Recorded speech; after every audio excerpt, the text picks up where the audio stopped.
Hi folks, I'm a targeted individual, and recently I've made a lot of realizations about my targeters that I've been talking about. A lot of what's going on these days are actually bothersome, especially this free Nnamdi Kanu thing that was convened by Mr. Sowore. Sowore is a tabloid sensationalist, and there is no doubt in my mind that he is actually sensationalizing this thing a lot. But it is worrisome also that some Igbo leaders of worth joined him in this, and a well-known presidential candidate. But for 1 second, when you think about what is also going on a broader scale, it makes the mind think even closer.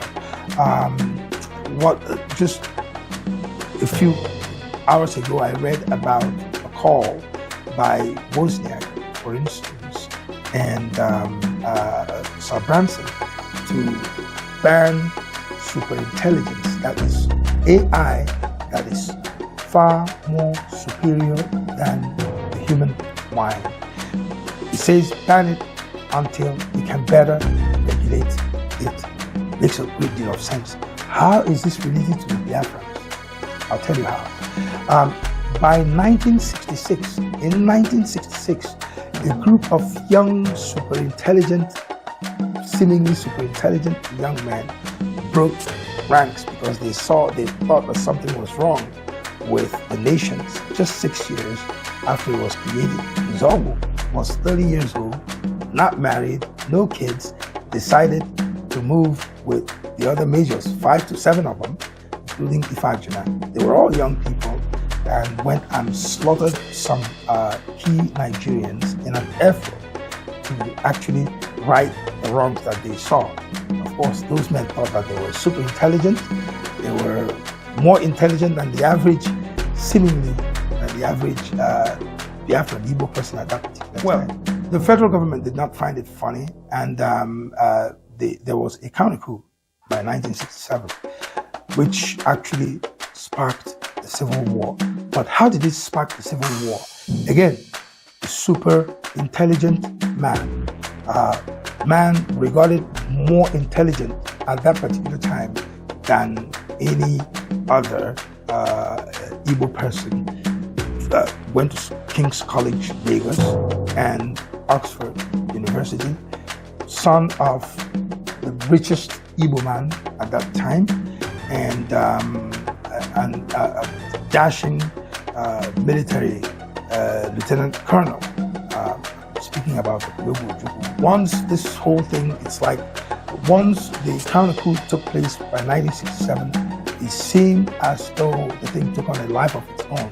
Ojukwu convened the Eastern Consultative Assembly, ECA, and the next thing that it was declaration of secession. Of course, the federal government rejected the secession, and the Civil War began. Now, when you look at what happened at the ECA, it was not on record that anybody or any voices dissented. There didn't seem to be any debate. It was just this belief, so to speak, blind belief in Ojukwu's proposal. And we know that at one point that Dr. Nnamdi Azikiwe, who played more like a father role to him, who was more like a father figure to him, was actually quickly put away in house arrest, naked. And so Ojukwu became what Igbo people call Namoa. And there we went. As a kid, what you heard a lot was Okokontem's voice of Biafra, Radio Biafra, propagandas all the way, even when Biafra was losing and ultimately lost. Where again, it's like deja vu, we're back again onto this Nnamdi Kanu thing. And there are calls about releasing him unconditionally. Now, Nnamdi Kanu was released on condition after strong men like Orji Sokalo and Aparibe and other Igbos intervene on his behalf. The federal government, I believe, attacked him because they knew that he did not relinquish his call for Biafra. When you listen to Nnamdi Kanu, his rhetoric, his very incendiary rhetoric is very troublesome. You hear him talking about it's either the Biafran flag is raised or he himself is lowered to the grave. And he talks about destroying Nigeria beyond human comprehension. Now, somebody that talks like that is a fanatic. Indeed, he did declare that he is fanatical about his call for Biafra. And indications are that people are committing a lot of these crimes on his behalf. And then there was that footage about him in California soliciting for funds. And when asked what he wanted to do with the funds, he talked about buying ammunition and stuff like that. To kill who? Now, here everybody is again calling for his unconditional release. And I remember, I can recall that the three Igbos that did that are dead. First, George Obioza of blessed memory, leader of Ohanes and Igbo, made that call and soon after died. Chief Emeka Ezife Okwadike made the call, died. And Chief Emmanuel Iwanyamu made the call and died. And now Sowore is also making this call, very, very confused, including Atiku Abubakar, who was a former vice president and is currently a presidential hopeful. Now, aspirant. Now, first question is that, does that mean that these people actually support his secessionist movement or what? Outside of the fact that the case is sub judice, it's a case that is still being tried in the courts.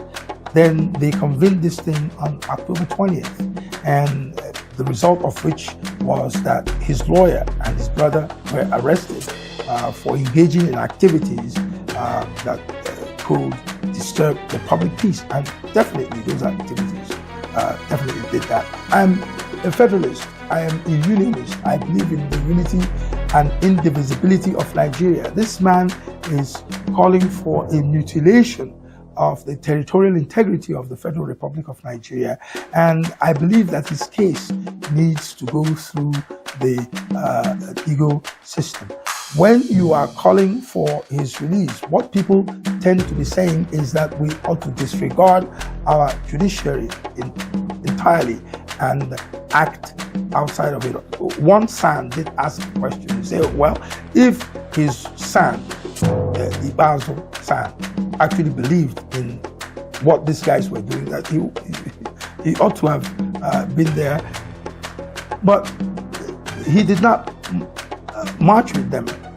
Mr. Ibazu did not march with them. Sam didn't march with them. I'm sure he knows very, very well that that will be contrary to the law. It would be a contradiction of his role as a lawyer in trying to pry this man out of the clutches of the system.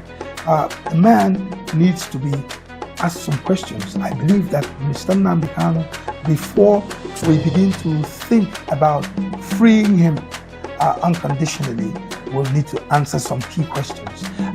What I really want to do, what I would have done, is to ask some of our leaders, like my former principal, Senator Rochas, former governor of Imo State, to take some time, about 30 minutes to 40 minutes, and go through some of the clips of this man's utterances, and then ask him if he still truly believes that, if he believes those utterances. When the NMA wanted to look at his competence to stand trial, I thought they would look at his mental competence to stand trial. I didn't think that it was going to be physical, but then they made it physical. But when you listen to this man's utterances, you see the utterance of a fanatic, of a self-proclaimed fanatic. He says he's fanatical, and a lot of his followers are fanatical about this. I have some relatives, mainly poorly educated and ill-exposed, superstitious people who actually believe, like the man, that Biafra has to be a reality that they're waiting for. I know what happened in Biafra, and I doubt that that's actually what we want. But more than anything, I think that the Igbo leaders owe it to the Igbos to allow a full-scale, full-spectrum debate so that we all get a chance to participate in the discourses following this thing, and then that it ought to be totally non-violent. And more than anything else, I also read that Raphael Owazurike, who was actually the man that brought this person to fore by giving him a position in his radio station that he utilized as a platform, has some questions to also answer. He runs a group called the Movement for the Actualization of the Sovereign State of Biafra. He needs to answer the question as to where he wishes to establish this sovereign state of Biafra that he's talking about. Does he wish to establish it in Nigeria? If he does, it is totally wrong, and Nigeria should not actually take it so easily with him. So I think that we ought to be protected to make our cases so that people can actually understand, and we ought to be allowed to discuss our experiences under this entity called Biafra that died in 1970, I believe, on January 15th. They can't force us, they should not try to railroad us all into their so-called Biafra. We don't all want to be Biafrans. I personally do not wish to be Biafran. I wish to be Nigerian. And I believe there are lots of people like me who would like to express that opinion. I understand that the referendum itself is an exhaustive process that involves the various houses of assembly of the 36 plus FCT in the vote, and involves the National Assembly and then sent by the President. So it's an exhaustive process, and I hope that the call to release this guy unconditionally involves questioning him and having all of us participate in the debate that will crystallize either way. Thank you.